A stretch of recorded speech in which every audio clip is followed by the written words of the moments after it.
autrefois, il y avait énormément de moulins installés sur les rives de cette rivière, parce que c'est une rivière qui a une déclivité parfaite, du courant quasiment en toute saison, de largeur de balle, mais ici, dans la mesure où la roue est bien abritée dans sa chambre d'eau, elle n'avait pas de contrainte de vent, de pluie.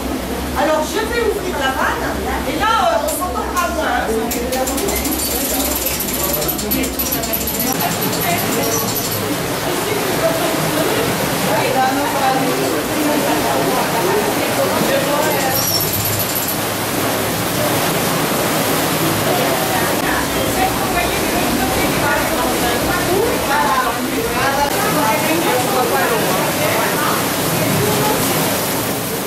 Vous avez la roue du moulin que nous voyions tout à l'heure, laquelle roue fait tourner l'arbre de transmission horizontal, et cet arbre de transmission il est relié à un premier engrenage vertical. Il y a une démultiplication du mouvement de la force parce qu'un petit engrenage horizontal, une autre petite roue à dents horizontale gagne en vitesse et entraîne elle-même un autre arbre de transmission. Donc c'était des mécanismes d'entraînement et puis afin d'emmener la force, la puissance, la vitesse à la machine. Ça s'appelle une courroie de transmission, exactement comme dans nos moteurs de voiture. Parce que le petit axe horizontal, il fait tourner que la petite roue. Et puisque la grande ne lui était pas collée, ils les ont reliés par une courroie. Marguerite Adélaïde Bertrand-Gélin, qui est d'ailleurs le nom du premier maire de Nantes, Bertrand-Gélin, eh bien, elle a souhaité cesser son activité papetière, tellement c'était pas rentable. C'est parce que pour faire sécher les feuilles de papier, la baronne, Adélaïde Marguerite, avait fait construire un très grand bâtiment. Vos minibus sont garés juste à côté, je ne sais pas si vous avez eu le temps de leur en parler, du bâtiment. C'est un bâtiment je crois qu'il fait 80 mètres de long, et il est construit dans un style architectural remarquable, dit à l'italienne. Et Clisson est une petite ville, je ne sais pas si vous avez visité Clisson pendant pas. En réalité, ici, on avait 4 batteries. On n'en a refait que 2 pour que les gens aient la place de circuler. Ils ont des extrémités très acérées. On mettait des pointes. Et il y a des pointes. Voilà. C'était pour complètement déchirer les extrémités. Des religieuses venaient faire l'école aux enfants. Donc en 1700, avant 1700, c'était quand même pas très habituel. Les enfants de la commune s'appelait Gugan étaient plutôt bien éduqués à côté des autres. Les enfants de Matetier avec un papier, il y avait plus. De temps en temps, quand on est en fabrication, il faut donner un petit coup. Et à l'arrivée, il y a ça. Vous pouvez toucher. Alors après, vous pouvez faire ce que vous voulez dedans, vous pouvez faire des faire-part, vous pouvez faire des significatives. Donc, ça, c'est la télécommande. Il y a du grillage de garde-manger, et puis le monde dans ce sens-là. Le tamis. Le tamis en haut. On tamise un petit peu. On a fait mieux, on sait pas pourquoi. Il faut mettre les pouces. Mais monsieur, ça sera difficile de faire voir quand on voit. Je suis désolé, hein. Voilà. Bon, alors je ne dirai plus.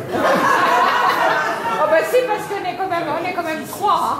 Il y en a 3 qui voient bien. Vous pouvez essayer quand même. Mais oui, on va essayer. Ah bah oui, bah de toute façon. On vous aide. On tourne. On tourne. Bon, allez, Et encore. là, qu'est-ce qui se passe? Eh ben, vous tous les coups. on ne le ferait pas autrement. J'imagine, on enlève le tamis. Et on a la feuille de papier sur le feutre. Là, il y a une bulle parce que normalement, on doit attendre un peu. Il y a 2 morceaux. Attention, Voilà. Alors, vous avez envie dessus. J'en ai Donc, dessus. alors la cuve est là. Voilà. Voyez. On pousse. pouce sur dessus. On Pouce. pousse. Le pouce. En haut. Et il y en a un par là. Pouce. Là, mon pouce, il est dessus. Eh bien, c'est pour relever tes manches peut-être. Parce que... Vas-y, encore. Vas-y. Ouais. Tu mets sur le rebord. Il y a un support. Il va falloir que Attends, parce que j'entends que ça tombe tout le temps. Voilà. Je lève le couvercle. Oui, et vous le remettez dans la pâte, c'est très bien. Le couvercle, on met dans la pâte. Tournez. Allez, voilà, très bien. Mon corps. Bien droit, bien. Non, Pas comme ça. tu le penches vers toi. Comme une épuisette, tu la plonges dans ta bassine. Comme ça, encore. Tu le tiens à deux mains. Bon, c'est du maintenant. Oh, bah, moi, mon homme, c'est la madame qui est là. Ah, il va rester avec moi. Non, c'est José qui va rester. C'est lui qui marche. Voilà. Mais bien droit, bien droit. Il a fait ça toute sa vie. C'est José. Là, c'est la barrique. Ouais, non, mais arrête. Là, à côté, c'est José. Fais attention, descends pas tes mains trop bas parce qu'il y a José. José, tu vas t'expliquer là-bas. Là, c'est le machin. Allez, pas de Pousse, en dessous. Tu changes. Vers la droite. Et tu changes tes pouces de côté. Hein. Bah, j'ai changé. Ah bon, Je les ai d'accord. en dessous. Très bien. Vas-y, tu renverses. Mais je suis où là? Je sais pas où je Bah, suis. il faut que tu Je tapes. suis sur le feutre là? Je sais pas, faut que tu essaies de les trouver. Vous tenez bien, hein? Oui. Je suis sur le feutre? Non. Bah À si. dehors du feutre. Allez, vas-y là, comme Je ça. peux poser là? Ouais. Ah, mais qu'est-ce qui me gêne là? Ça a été un peu de travers, mais bon, c'est pas grave. C'est pas grave. Et donne-moi ça, Non, non, ça passe. C'est goûté. Bon, il y avait un peu qui part. Après, le vrai, bah, voilà. Il faut la laisser sécher. Et puis après, bah, c'est atmosphère. Hein. Et les petits. Après, Christine, ça a été Jean-Louis. Oui, en fait, il faut mettre le côté poilu, doux, au-dessus. Le côté rêche, c'est un simple fil. Oui. Je suis plus moi. Alors ça, on a dit que ça. Non, c'est Catherine d'abord. On a passé avant tous les magoyens. Ça imprimé. L'ancêtre de vos imprimantes qui a été utilisée dans les imprimeries, et c'est la même machine que celle qu'avait construit Gutenberg. Vous avez tous entendu parler de Gutenberg. On dit qu'il est rapide, mais c'est surtout qu'on pouvait les dupliquer, en faire plein d'exemplaires. Parce que la difficulté avant Gutenberg, c'était de reproduire en grand nombre. Parce que la lettre est à l'envers. Vous voulez approcher une lettre. On commence par le titre, enfin le haut du texte qui en fait va se retrouver en bas. Parce qu'on monte les lignes les unes après les autres.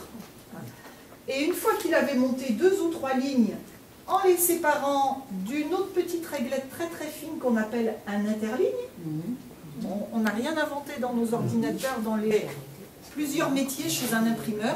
Le compositeur typographique, en général, alors c'était le patron ou des ouvriers supérieurs. Déjà, il fallait savoir lire, écrire, être capable de lire à l'envers. C'est le même format de casse-teint, de petit casier finalement. Et il connaissait son plan de casse par cœur. Chaque grand tiroir séparé de petits casiers correspondait à un type d'écriture, à un type de police et à une hauteur de caractère. Une presse à bras, parce qu'on tire sur un bras, vous le sentirez tous, vous allez tous le faire. Et on arrive au taquet, tire sur le bras. Comme ça, d'accord. Voilà, comme ça. Et là, c'est le mécanisme qui fait pivoter. D'accord? Oui. Alors lâchez surtout votre main gauche pour ne pas vous pincer. Là, vous avez la presse. Donc c'est une grosse plaque de métal. Oui, oui. Alors je guide vos mains parce qu'en dessous, il y a plein de graisse. Hein. Parce que épaisse. Et là, vous avez la composition. Donc là, vous avez les doigts sur des espaces. Oui, il y a Et plein voilà de le texte. Et le texte est là. Avec le titre un peu plus à gauche en haut. Voilà, là vous avez le titre. Les lettres, elles sont plus grosses. Et c'est la feuille de papier qui va s'imprimer. Alors, ça s'appelle, ce couvercle, ça s'appelle une frisquette. Parce qu'il est fendu, troué, à la largeur de la feuille et de la composition typographique. J'ai cherché l'encre sur mon rouleau. L'encre, elle est étalée sur une pierre. C'est du marbre, en fait, la pierre.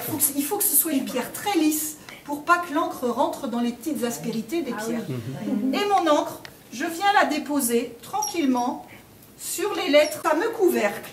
Je le rabats, et donc ce couvercle, il se retrouve, la feuille de papier, elle se retrouve à plat sur le texte que vous avez vu. Encore. Stop. Voilà. Alors, ne bougez plus. Voilà, approchez-vous un petit peu, Anita. Stop. Tendez les bras, devant, droit devant, et vous allez tirer un petit coup sec sur ce bras-là que je vous ai avancé. Ici? Oui, tirez dessus. Parfait. Est-ce que vous avez entendu le taquet? Oui. Voilà. Et bien, c'est que vous avez fait votre tirage, Anita. Vers votre gauche. Ah oui, à l'envers, il faut le faire à l'envers de tout à l'heure. Allez, allez Anita, allez encore. Allez, encore.